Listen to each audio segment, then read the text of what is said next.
வணக்கம் ஐயா. நான் பள்ளிக்கூடத்து வாத்தியார் இல்லையே, உன்னை பெஞ்சு மேல ஏற சொல்லவே இல்லையே. பேச மைக்கு பக்கத்துல வச்சுக்கோ. ஐயா, இந்த சின்னோண்டு பையன் என்ன பேச போறான்னு பாக்கலீங்களா? ஒரு பெரிய பிரச்சனை பேச போறேன். அது இப்போ இல்ல, அப்புறமா வரட்டுமா? பை.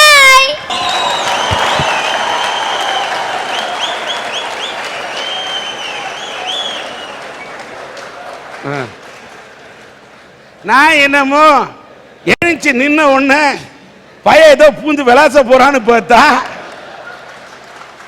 பேசாமலே கை தட்டுற வாங்குறனா? நீ இதுக்கு முன்னாடி பெஞ்சு மேல தான்டா நின்ன, இப்ப ரசிகரோட நெஞ்சு மேல நின்னுட்டடா.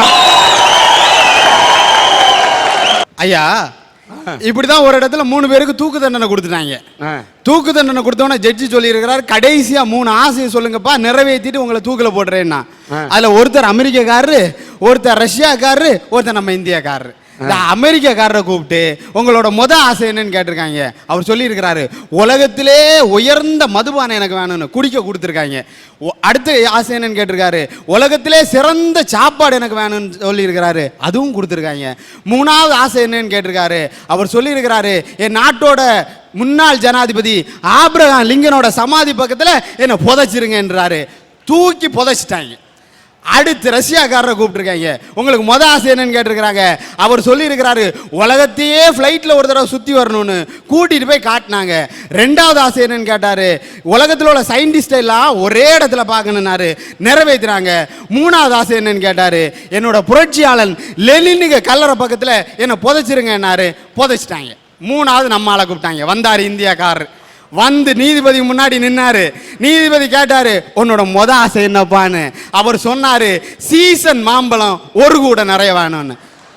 அது அக்டோபர் மாசம், மே மாசம் தான் சீசன் மாம்பழம். அவர் சொன்னாரு, 6 மாசம் கிடைக்கப்பா அப்படின்னு. நீதிபதி அவர் சொன்னாரு, ஒன்னும் அவசரம் இல்லை, ஒன்னும் அவசரமே இல்லை, உங்களுக்கு எப்போ வசதியோ அப்ப வாங்கி கொடுங்க என்ன. 6 மாசம் கழிச்சாலும் சரி, 6 வருஷம் கழிச்சாலும் சரி, வேண்டியது மாம்பழம் வாங்கி கொடுத்துட்டாங்க. 2வது கூட்டிட்டு வந்தாரு. 2வது ஆசை என்னன்னு கேட்டாரு, உச்சி குளிர்ல ஊட்டிக்கு ஒரு உல்லாச பயணம் போகணும்னாரு. மே மாசம் எங்கேயா உச்சி குளிர் இருக்கும், அதுக்கு இன்னும் 6 மாசம் இருக்கு, ஒன்னும் அவசரம் இல்லை, உங்களுக்கு எப்ப முடியுமோ அப்பா கூட்டிட்டு போனா போதும்னாரு. 6 மாசம் விட்டாரா. 3வது கூட்டிட்டு வந்தாங்க. உன்னோட இந்த தடவை முடிவு பண்ணிட்டாங்க, முதல்ல முடிவு பண்ணிட்டாங்க. விவரமா என்ன சொல்லிட்டாங்கன்னா, இந்த தடவை எப்படியாச்சும் இவனை தூக்கியே ஆகணும் அப்படின்னு சொல்லி கூட்டிட்டு வந்து, உன்னோட ஆசை என்னப்பான்னு சொன்னாரு. நேர நீதிபதியை பார்த்தான். ஐயா, என் கண்கண்ட தெய்வமே நீங்க தான், எங்களுக்கு என்ன வேணும்னு கேட்டாலும் சரிங்க, உங்க சமாதி பக்கத்துல என்ன புதைச்சிருங்கன்டா. இப்படி அவன் சொன்னதையுமே நீதிபதி அவர் சமமா இருப்பாரு. அப்பவே முடிஞ்சு போச்சு இல்ல ஐயா. இதுதான் தன்னை புரிதல். ஒரு வயசானவர் ட்ரெயின்ல ஏறினாராம். ட்ரெயின்ல இருக்கிற பசங்க எல்லாம் ஒரு உள்ளே விடல, படியில தொங்கிக்கிட்டே வந்திருக்கிறாரு. அவருக்கு ஒத்த காலில் இந்த செருப்பு கீழே விழுந்துருச்சியா. கீழே விழுந்த உடனே அவரு அடுத்த காலில் கிடந்த செருப்பை தூக்கி அந்த செருப்பு பக்கத்துல வீசினாராம். உள்ள இருந்தவன் எல்லாம் சிரிச்சிருக்கான், கிறுக்கு பயலா இருக்கானே, கிறுக்கு பயலா இருக்கானே, ஒத்த காலி செருப்பை கூட காப்பாத்த தெரியலையா அப்படின்னு சிரிச்சிருக்கான். அந்த பெரியவர் ஒன்ன சொன்னாராம், ஐயா, இந்த ஒரு காலி செருப்பு வச்சு நானும் ஒன்றும் பண்ண போறதில்ல, கீழே கிடக்கிற செருப்பு வச்சு அவன் எடுக்கிறவனும் ஒன்றும் பண்ண போறதில்ல, 2 செருப்பும் ஒரே இடத்துல கிடந்தா ஒருத்தனுக்காவது பயன்படலன்னு சொன்னாரு.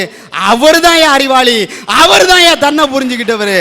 ஐயா, இன்னைக்கு மாமனார் சரியில்லை, மாமனார் சரியில்லை, அத்தை சரியில்லை, இப்படியே பேசிட்டு இருக்கோம். முதல்ல நம்ம உணர்ந்தானா இந்த உலகமே நம்மள சகோதர சகோதரியா ஏத்துக்கணும். ஐயா, தன்னை புரிந்தவன் தரணியை புரிந்தவையா. ஐயா, இந்தியா சுதந்திரம் அடைகிறதுக்கு முன்னாடி பகத்சிங் ஒரு நாள் சின்ன சின்ன மரக்கட்டையா மண்ல நட்டு விளையாண்டுகிட்டு இருந்தாராம். அவரோட அப்பா வந்து கேட்டாரு, என்னடா பண்ணிக்கிட்டு இருக்க அப்படின்னு. உடனே பகத்சிங் சொன்னாராம், என்னுடைய நாட்டை அடிமைப்படுத்திக்கிட்டு இருக்கு ஆங்கிலேயனை விரட்ட துப்பாக்கிகளை விளைவிச்சுக்கிட்டு இருக்கேன்னாராம். பகத்சிங்கோட அப்பா சொன்னாரு, நீ ஒரு நல்ல விடுதலை போராட்ட வீரனா வருவடான்னாரு. பகத்சிங்கும் விடுதலை போராட்ட வீரனா வந்தாரு. நான் இன்னைக்கு சொல்றேன், அன்னைக்கு ஒரு பகத்சிங் இருந்தாரு, இன்னைக்கு எத்தனையோ பகத்சிங் மாதிரி இளைஞர்கள் இருக்காங்க. எத்தனை அப்பாக்கள் தட்டி கொடுக்குறீங்கன்னு கேக்குறேன். ஐயா, இன்னைக்கு வேலைக்கு போன்னு சொல்றாங்க. இன்னைக்கு அரசாங்க வேலை கிடைக்கிறதுங்கிறதும் நாய்வால நிமித்த முடியாதுங்கிறது ஒண்ணு.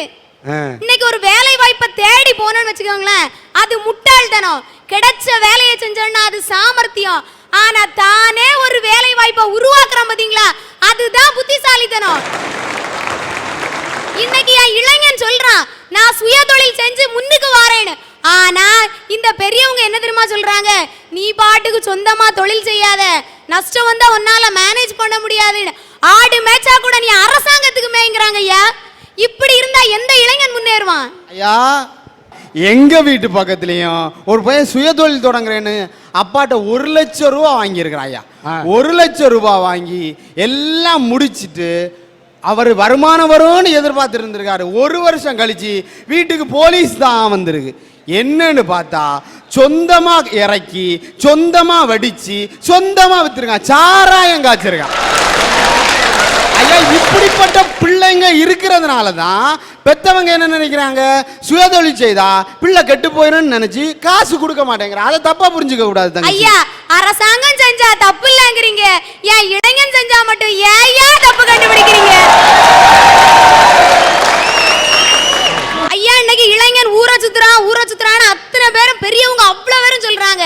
நீங்க வர்ற வழியில பாத்திருப்பீங்க காத்தாடி எனி டைம் சுத்திக்கிட்டே தான் இருக்கும். ஆனா அதனால ஒரு வருமானம் கிடைச்சுக்கிட்டே இருக்கும். அதே மாதிரி தான் எங்க இளைஞர்களும் ஊரை சுத்துற மாதிரி தெரியும். ஆனா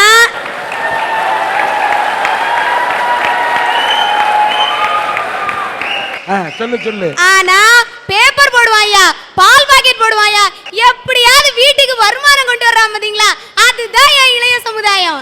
அம்மா, ஊரை சுத்துற மாதிரி இருக்குன்னு சொல்லி நீ காதல பூவை சுத்துற மாதிரி தெரியுது. நீ சொல்லுதே ஐயா, ஒரு நிமிஷம். இளைஞன் ஊரை சுத்துறான்னு சொல்றாங்க.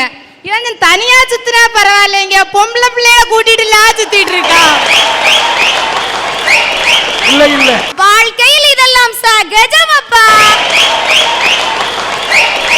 எது சகஜமப்பா? ஒரு ஃபிகரோட சுத்தினா சகஜமப்பா, ஃபிகரா மாத்தி சுத்தினா சகஜமப்பா. ஐயா, இந்த வயசு போனா வேறு வயசு இல்ல, அழக ரசிக்கலன்னா அவன் பேர் மனுஷன் இல்ல. மனுஷனா இருக்கிறத விட ஒரு நல்ல பெண்ணுக்கு நல்ல புருஷனா இருக்கணும் தான். ஐயா, இளைஞன் பத்திரிகை எழுதுறான்னு சொன்னாங்க, இளைஞன் பத்திரிகை எல்லாம் போடுறான்னு சொன்னாங்க. அதே இளைஞன் தான் கணேஷ் போடுறான், பான்பராக் போடுறான், டாஸ்மார்க் கடையில யார் இறங்குறான்? ஐயா, அந்த கம்பெனிக்காரனுக்கு வருமானம் கிடைக்கணுங்கிறதுக்காக வாங்கி சாப்பிடுறான் பாத்தீங்களா, அதுதான் இளைஞன்.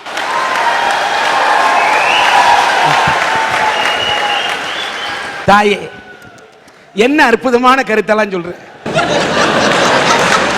இப்படி தப்பா புரிஞ்சுக்கிட்ட பெரியவங்க இருக்க வரைக்கும் இளைஞன் முன்னேற மாட்டான்னு நான் பேச வந்திருக்கேன். சரிம்மா.